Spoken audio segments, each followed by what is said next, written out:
Alors, allons-y, on y va? Alors, quelles sont les deux équipes qui sont opposées? Narbonne et Béziers.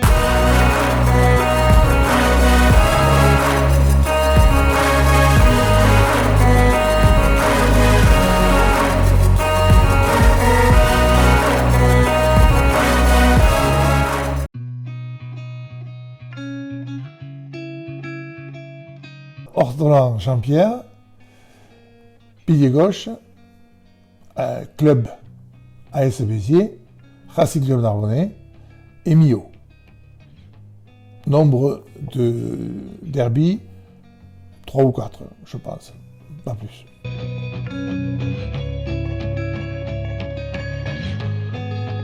Alors, le derby, alors d'abord, il y a plusieurs derbys. Il y avait un derby Béziers-Narbonne qui est le plus connu, mais il y avait aussi le derby Narbonne-Perpignan. Derby qui n'existait pas, Béziers-Perpignan, c'est pas un derby. Donc, en fait, ces derbys, ça concerne toujours des clubs qui sont voisins. Voilà, voisins. Le derby, c'était le match le plus important de la saison chez nous, à l'époque, quand tous les joueurs étaient de la région, quand tous les joueurs étaient soit de la ville, soit des villages aux alentours. C'était le match le plus important. C'était peut-être plus important qu'une finale de championnat.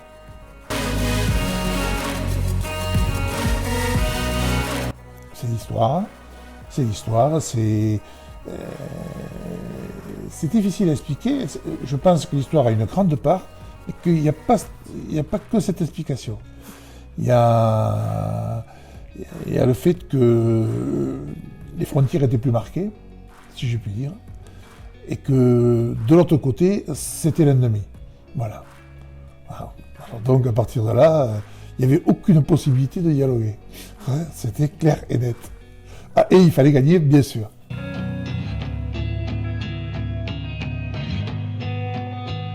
Ah oui, il y avait énormément de pression. Parce que pour l'environnement du club, c'est-à-dire toutes les personnes avant un club, il y avait beaucoup de personnes autour. Il y avait un premier cercle avec des gens qui payaient des cotisations et qui étaient des fans, vraiment des fans, des assidus. Puis un deuxième cercle un peu plus large. Et c'est à ce niveau-là qu'il y avait la pression. Et cette pression s'est répercutée sur les joueurs, bien sûr. Alors ça, c'est une grande chose. Et puis c'était... Alors, je ne sais pas si la question nous sera posée plus tard, c'était quand même de sacrés affrontements. Voilà. J'ai vécu des moments de très grande violence. Au-delà de ce qu'on peut imaginer aujourd'hui.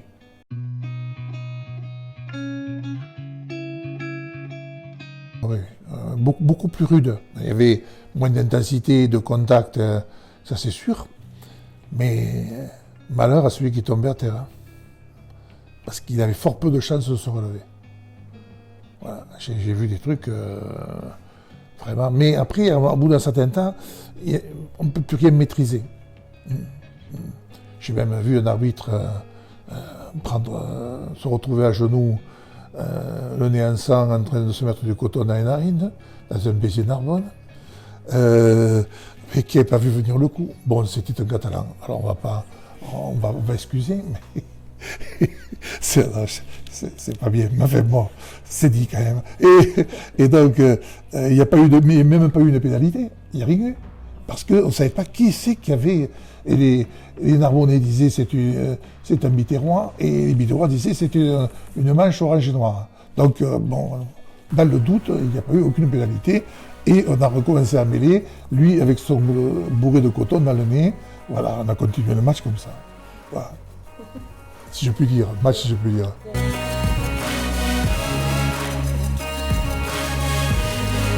Jamais. Jamais, on ne saura jamais. Et puis en plus, celle-là, je crois que c'était... je me rappelle, c'était 69, peut-être 70. Et avant, il y avait eu encore un derby beaucoup plus rude. C'était en 68, où là, moi je jouais à Béziers, mais je jouais pas, j'avais une fracture au niveau de la main, mais j'étais là, quoi. Donc je l'ai vécu en direct, c'était très compliqué d'essayer de mettre le feu au quart et tout, quoi. C'était quand même assez sérieux, quoi. Des têtes ouvertes, fait de tout, des cailloux, émeute. Des têtes ouvertes, on promenait le blessé ensanglanté sur un brancard, il faisait faire le tour du terrain pour bien chauffer tout le monde. C'était terrible. Franchement, aujourd'hui, à côté, t'as des satrapes au col comme ça, ils me font plutôt rire qu'autre chose, quoi. Ah, ouais. Ouais. Là, ils disent qu'il y a eu chambrage, mais bon, on n'arrive pas à capter ce qui se dit. Je sais bien que savoir ce qui se dit, parce que la plupart avaient beaucoup parlé anglais. Bon, je sais pas, bon, maintenant peut-être tout le monde le comprend, l'anglais, mais je sais pas. En tout cas, ce sont les commentateurs qui disent ça. Les commentateurs, pas le joueur, l'autre, le reporter, voilà, officiel. Celui-là, il dit, mais moi, j'ai pas l'impression qu'ils se disaient des trucs. Avant, c'était plus solide. Hein.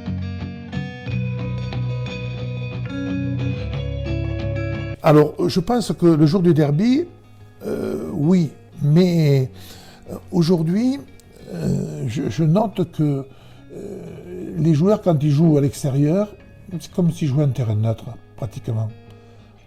Ça n'a pas l'influence que ça avait avant. Avant, il y avait une telle influence qu'elle se ressentait aussi au niveau de l'arbitrage.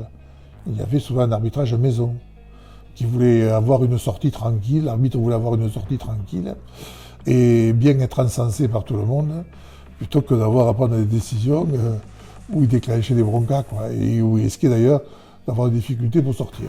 Voilà, ça c'est... Aujourd'hui, je pense qu'ils sont tellement habitués, d'ailleurs on voit dans les résultats que ça joue beaucoup moins, ça joue peut-être un peu, je ne dis pas, mais ça joue quand même beaucoup moins que ce que cela a joué, parce que il y a aussi le fait que les terrains sont devenus plus vastes, plus aérés, alors que quand on voit Cassaillet comment c'était, il y avait les gens, ils étaient à combien derrière la touche, ils étaient là, hein, derrière la touche, donc très proche, c'était très proche. Là maintenant, c'est quasiment infranchissable, quoi. Je veux dire, c'est pas... Alors que il y avait des terrains, c'était dur, hein, c'était très dur, très très dur. J'ai même vu un jour dans une petite ville du centre, le terrain était, le vestiaire était à 1,5 km du terrain. Il fallait le faire à pied. Bon, c'est long. C'est long avec les crampons. Et c'est long quand on repart et qu'on a gagné. C'est très très long. C'est des trucs qu'on voit plus, ça va. Il n'y a pas de pression. Hein, voilà.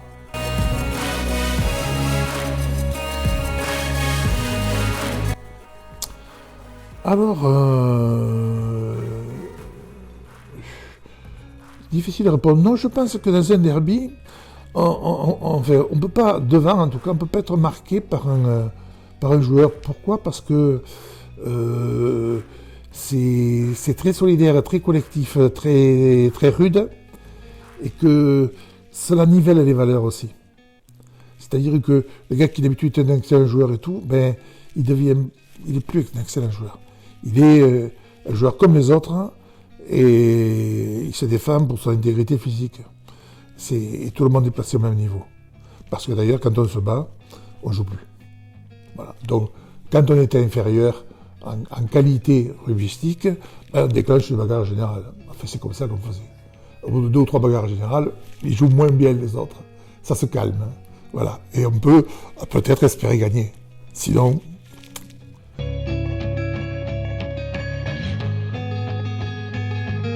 Aujourd'hui, je ne saurais pas dire aujourd'hui. Il y en avait une avant, oui.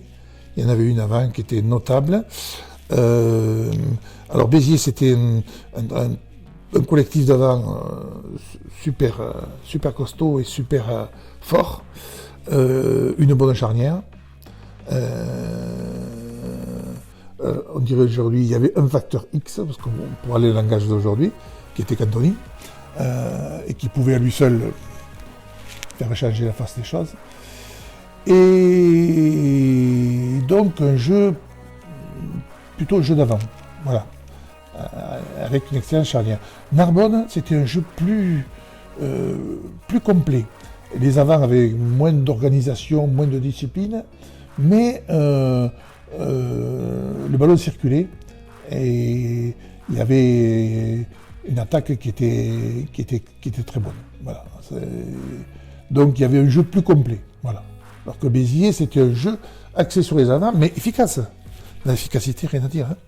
Efficace. Mais au dépend d'un jeu qui plaît au public. Donc, un jeu qui plaisait qu'à ceux qui avaient joué devant. Voilà, c'est tout. Après, le public il était sur sa fin. Voilà. Mais, efficacité. Bon, c'était le maître mot de l'entraîneur de l'époque de Béziers. Hein. Efficacité, point. Terminé. Seule la victoire est jolie. Voilà. Narbonne, il y avait du jeu. On envoyait du jeu, c'était une équipe beaucoup plus joueuse. Voilà.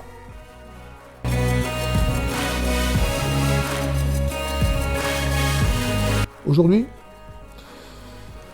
pas au niveau de la Pro D2, hein, parce que là, je serais obligé, je serais embêté. Si je devais choisir aujourd'hui, dans les mêmes conditions, avec les mêmes personnes, ouais, ben, je choisirais Narbonne.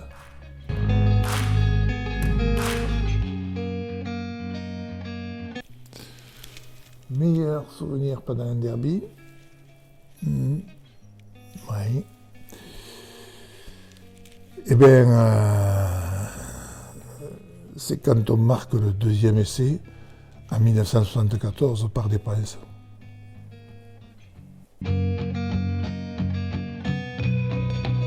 Oui, alors, nous, on est évidemment devant, quand on se relève, pratiquement tout est fait, quoi. Hein. Bon, parce que c'était quand même sérieux et solide. Et là, on s'est dit, est-ce que François Sangali marque? Là, on s'est dit, ça y est, quoi, on va gagner ce match. Et puis on l'a perdu. Mais pendant un moment, jusqu'à 2 minutes à la fin, on croyait qu'on avait gagné. Et c'était mérité, c'est dommage. Puisque nous avions marqué 2 essais et Béziers qu'un seul. Dans Narbonne, tout le monde s'en rappelle. Le drop de Cabrol à la fin, voilà. Tout le monde s'en rappelle. C'est un traumatisme qui ne s'est pas effacé encore. Hein. Voilà. Il s'effacera peut-être jamais, quoi. Voilà.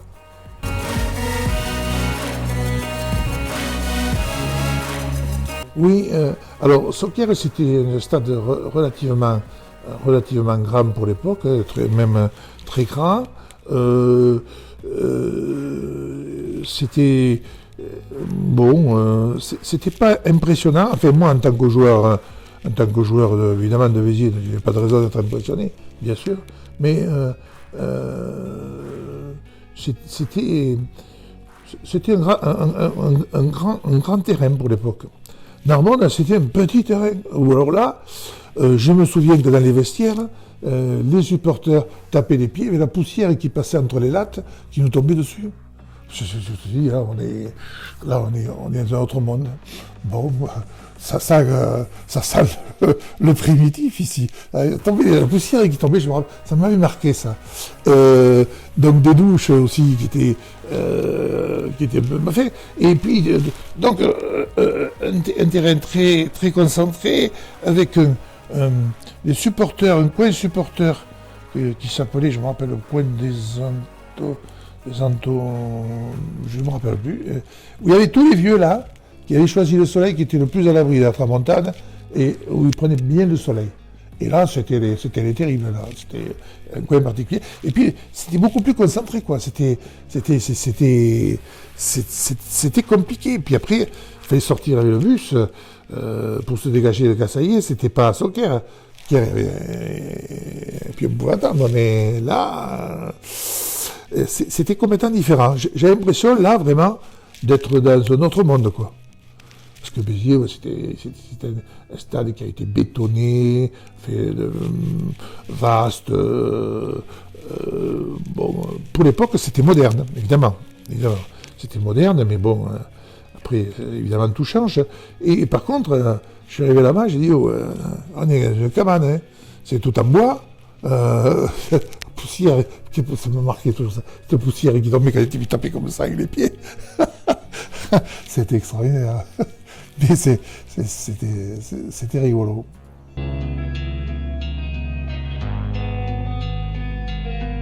Oh, pas grand-chose.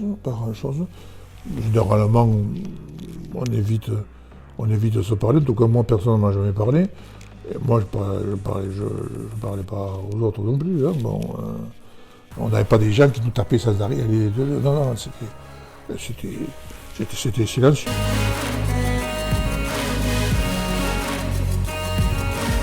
Ah, j'aimerais bien que Narbonne s'en sorte, mais je crains que Béziers semble mettre sur une pente un peu ascendante, semble s'être réveillé enfin, et Narbonne, c'est en grosse difficulté. Ça me fait mal au cœur quand même, parce que bon, descendre, pour remonter, ça va être compliqué. Hein. Très compliqué. Et puis, bon, aujourd'hui, si on n'a pas derrière le club un gros financement, voilà, et sans financement, pour rester à Narbonne, ça y est pas. Je parle de sommes quand même importantes, parce que je vois que les budgets, des fois on me parle un peu de salaire, je suis très très étonné, quoi. Ça commence à être très lourd, très lourd. Voilà. Alors, sans ça, je ne vois pas de possibilité. Parce que si vous arrivez avec des joueurs jeunes qui sont beaux, ben vous les faites piquer. Et qu'ils viennent, ils achètent généralement, comme on dit là-bas chez les veaux, c'est-à-dire qu'ils prennent le garçon, son petit frère, son père, sa mère, et puis le club il est pillé, quoi. C'est terminé. Donc c'est pas du tout comme avant. C'est exceptionnel qu'il y avait un joueur qui venait d'ailleurs, quoi. Exceptionnel. Je pense, je souhaite que ce ne soit pas le cas. Enfin, je souhaite. Je ne veux pas dire ça comme ça, quand même, parce que Béziers m'en voudrait beaucoup. Mais j'aimerais... Est-ce que si Narbonne gagne, il se sauve? Je ne crois pas. Je crois que même avec la victoire, je ne sais pas, j'ai pas regardé les points, tout ça, je ne sais pas où ils en sont. Même avec la victoire, ça risque quand même de ne pas changer grand-chose. Alors, Béziers en a besoin pour arriver à les 6 premiers. C'est pas fait non plus. Loin s'en faut, hein, parce qu'ils ont été étonnés. Ce qui m'étonne le plus, ce sont les résultats en de scie. Un jour, une équipe qui fait un match extraordinaire et qui gagne alors qu'elle ne devait pas gagner, normalement, sur le papier. Et puis, un truc facile à la maison, l'équipe perd. On ne sait pas pourquoi. Et c'est même chez le top 14, c'est assez étonnant. Je suis étonné de ça. Parce qu'avant, il me semble qu'il y avait beaucoup plus de régularité, quoi. On savait avant quelle est l'équipe contre laquelle on allait jouer, quel était son niveau, comment l'a gagné, etc. Et il y avait quand même des hiérarchies plus importantes. Là, il y en a pas. Il faut dire aussi qu'il y avait beaucoup plus de clubs. Là, on a resserré l'élite. Alors, bon, d'un point de vue commercial, je pense que c'est ce qu'il fallait faire. Peut-être, sans doute même. Mais, voilà, aujourd'hui, c'est assez étrange. Voilà, c'est assez étrange. On dirait que les équipes ils sont en forme pendant un petit moment, puis ça chute, puis ça peut revenir ou pas. Et c'est tous les clubs qui font comme ça. Par contre, au Mont-Narbonne, c'est régulier, mais pas dans le bon sens, quoi. Voilà. Alors, il y a toujours une part de chance, je sais, mais à force, quand même, la chance, ça se force un peu.